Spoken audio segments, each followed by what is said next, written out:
ప్రపంచ దేశాలను కలవరపరిచే వార్త ఇది. ఎస్, మూడో ప్రపంచ యుద్ధం మొదలైందా అంటే అవుననే వార్తలే వినిపిస్తున్నాయి. ప్రస్తుతం పశ్చిమాసియాలో నెలకొన్న ఉద్రిక్త పరిస్థితులు ఇందుకు ఉదాహరణగా చెప్పొచ్చు. వార్లోకి డైరెక్ట్గా అమెరికా రష్యా ఎంట్రీ ఇచ్చాయి. రష్యా నుంచి ఇరాన్కు పెద్ద ఎత్తున ఫైటర్ జెట్లు మిసైళ్లు వచ్చాయి. ఇక అమెరికా నుంచి ఇజ్రాయెల్కు భారీగా బలగాలను మోహరించారు. ఇరాన్ ఇజ్రాయెల్ల మధ్య బాంబుల వర్షం కురుస్తోంది. హై టెక్నాలజీ వెపన్స్తో విరుచుకుపడుతున్నాయి ఇరు వర్గాలు. ఇజ్రాయెల్ హిజ్బుల్లా మధ్య కొనసాగుతున్న వార్ ఇప్పట్లో ముగిసేలా లేదు. ఇజ్రాయెల్ దాడుల్లో లెబనాన్ చెందిన 5 మృతి చెందారు.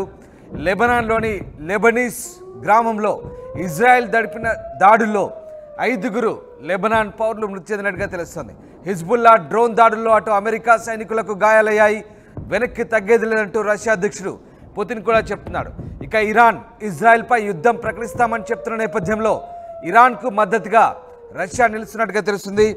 అందుకు బలం చేకూర్చినట్టుగా రష్యా నుంచి 12 జెట్ ఫైట్ యుద్ధ విమానాలు ఆగస్టు 6వ తేదీన ఇరాన్ చేరుకున్నట్టుగా తెలుస్తుంది. ఈ పరిణామాలతో మూడో ప్రపంచ యుద్ధం మొదలు కావడానికి అంతా సిద్ధమంటూ ఇప్పటికే వార్తలు గుప్పమంటున్నాయి.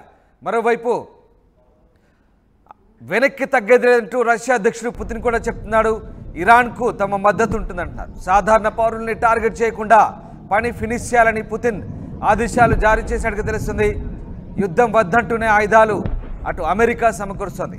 ఓవైపు ఇజ్రాయెల్కు అమెరికా, అటు ఇరాన్కు రష్యా, ఈ 2 దేశాలు అగ్రరాజ్యాలు సపోర్ట్ చేయడంతో మరి మూడవ ప్రపంచ యుద్ధం తప్పదా అనే వార్తలు ప్రస్తుతం సోషల్ మీడియాలో ప్రపంచవ్యాప్తంగా చక్కర్లు కొడుతున్నాయి.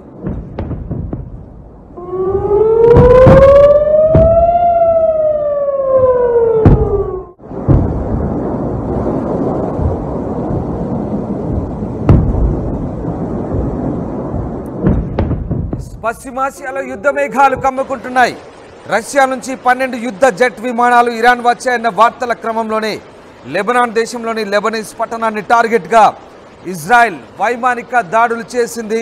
ఈ దాడులో 5 లెబనాన్ పౌరులు చనిపోయారు. దీంతో దేశాల మధ్య ఉద్రిక్త మరింతగా పెరిగింది.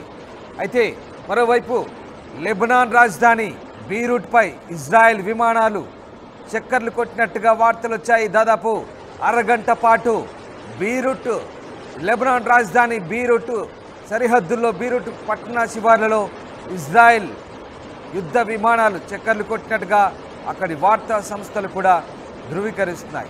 మరోవైపు లెబనాన్లోని లెబనీస్ పట్టణంపై ఇజ్రాయెల్ జరిపిన దాడి దృశ్యాలు మనం చూడొచ్చు. ఈ దాడిలో 5 పౌరులు చనిపోయినట్టుగా తెలుస్తోంది. అటు హిజ్బుల్లా వరుస రాకెట్ల దాడి చేస్తుంది. ముఖ్యంగా ఉత్తర ఇజ్రాయెల్పై లెబనాన్ కేంద్రంగా హిజ్బుల్లా చేస్తున్న దాడులు కూడా కొనసాగుతున్న పరిస్థితి.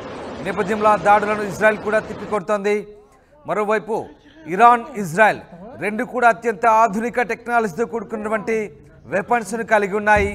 ఈ 2 దేశాలు కూడా యుద్ధానికి తలపడితే పరిస్థితి ఏంటనేది మాత్రం ప్రపంచ దేశాలు కలవరపాటుకు గురవుతున్నాయి. ఇటు పశ్చిమాసియాలో యూరప్ ప్రాంతాలకు తమ యుద్ధ నౌక పంపిస్తున్నట్లు America defence secretary Lloyd Austin స్వయంగా ప్రకటించారు. ఈ మేరకైన ఆదేశాలు కూడా జారీ చేశారు. దీంతో అటు రష్యా కూడా రంగంలో దిగింది ఇరాన్కు మద్దతుగా. వైపు ఇరాన్ వస్తున్నటువంటి రష్యా యుద్ధ విమానాలు, ఇజ్రాయెల్ వస్తున్నటువంటి అమెరికా యుద్ధ నౌకలు. మరోవైపు లెబనాన్పై వరుసగా ఇజ్రాయెల్ దాడి చేస్తుంది. లెబనాన్ చుట్టూ ఇరాన్ సైన్యం మోహరిస్తోంది. ఇలా పశ్చిమాసియా దేశాల్లో ఏ క్షణమైనా మూడో ప్రపంచ యుద్ధం ప్రారంభం కావచ్చనే వార్తలు అంతర్జాతీయంగా కలకలం రేపుతున్నాయి.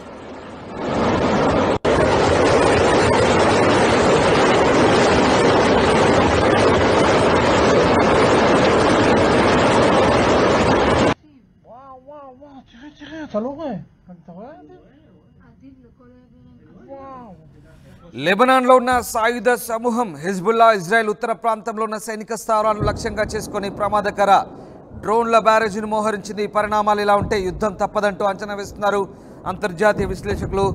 ఇజ్రాయెల్కు అమెరికా మద్దతు పెరుగుతుండడంతో ఆందోళన వ్యక్తమవుతోంది.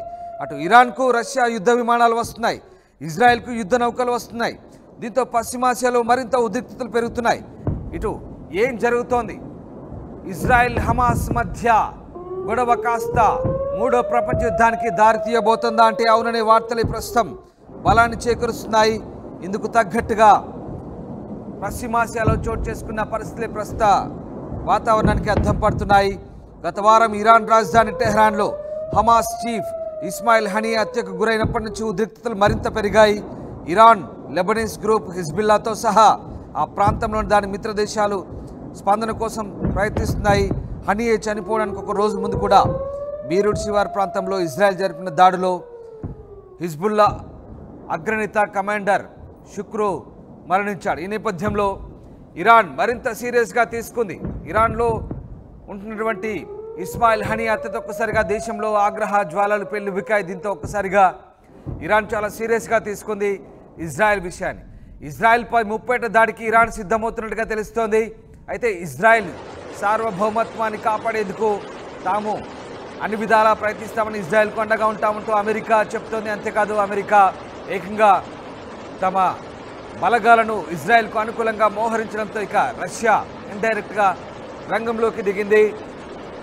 ఓవైపు ఇరాన్ రష్యాను, చైనాను మద్దతు కోరుతుండడంతో ఏకంగా రష్యా నుంచి 12 యుద్ధ విమానాలు అలాగే ఇతర యుద్ధ సామాగ్రి ఇరాన్ చేరుకున్నట్టుగా అంతర్జాతీయ మీడియా కథనాలు వెలువడుతున్నాయి. ఈ నేపథ్యంలో ఇక ఇరాన్, ఇజ్రాయెల్ మధ్య వార్ తప్పదా, మూడో ప్రపంచ యుద్ధం తప్పదా అనే కలవరపాటుకు గురవుతున్నాయి ప్రపంచ దేశాలు. ముఖ్యంగా యూరప్ దేశాలు కొన్ని ఇటు ఇజ్రాయెల్కు మద్దతు ఇవ్వడం, అటు కొన్ని దేశాలు రష్యా లాంటి దేశాలు ఇరాన్కు మద్దతు ఇవ్వడంతో ఏం జరగబోతుంది? చైనా కూడా మద్దతు ఇస్తే కనుక ఇరాన్కి ఇక భారీ మూల్యం చెల్లించుకోక తప్పదంటూ ఇరాన్ ఇజ్రాయెల్ హెచ్చరిస్తున్న నేపథ్యంలో మరి ఏం జరగబోతుంది అనేది ప్రస్తుతానికి $1 మిలియన్ ప్రశ్నగా మిగులుతోంది.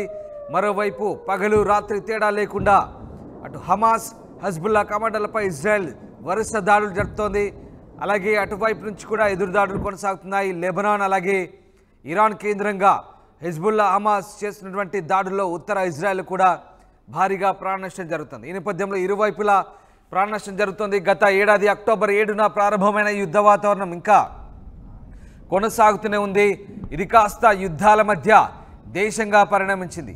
అదే గనక జరిగితే ప్రస్తుతానికి మూడో ప్రపంచ యుద్ధానికి దారితీసే అవకాశాలు లేకపోలేదు. మరోవైపు టర్కీ, ఈజిప్ట్ కూడా శాంతి చర్చలకు ప్రయత్నిస్తున్నాయి, ఇరు దేశాలను ఒప్పించే ప్రయత్నం చేస్తున్నాయి. కానీ ఇప్పటి వరకు అది సఫలీకృతం కావడం లేదు.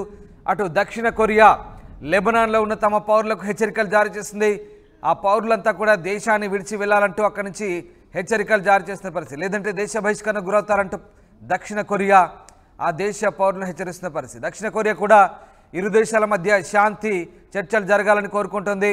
బందీల విడుదలతో పాటు శాంతి చర్చల ప్రక్రియ అలాగే కాల్పుల విరమణ ప్రక్రియ కొనసాగాలంటూ కోరుకుంటుంది. మరోవైపు ఇటు ప్రపంచ దేశాలన్నీ కూడా ఆసక్తిగా గమనిస్తున్నాయి.